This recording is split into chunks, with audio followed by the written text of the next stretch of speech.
आषाढी वारीच्या पार्श्वभूमीवर उपमुख्यमंत्री एकनाथ शिंदे यांनी आज पंढरपूर इथं वारकऱ्यांसाठी प्रशासनानं उपलब्ध केलेल्या सोयीसुविधांची प्रत्यक्ष पाहणी केली। यावेळेस त्यांनी भाविकांशी संवाद साधत त्यांच्या आठवणी जाणून घेतल्या। वारकऱ्यांची कोणतीही गैरसोय होऊ नये यासाठी शासन 24 तास दक्ष आहे। सर्व यंत्रणा सज्ज असल्याचं उपमुख्यमंत्र्यांनी सांगितलं। चंद्रभागा आणि वाळवंटातल्या स्वच्छतेची त्यांनी होडीमध्ये बसून नदीपात्रातल्या स्वच्छतेचीही पाहणी केली।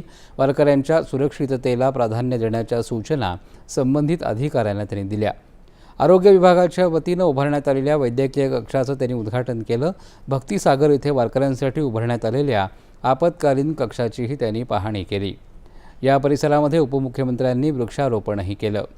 आषाढी वारीच्या पार्श्वभूमीवर वारकऱ्यांना सुलभ आणि जलद दर्शन व्हावं यासाठी त्यांनी दर्शन व्यवस्थेची आणि मंदिर जतन कामाची पाहणी केली।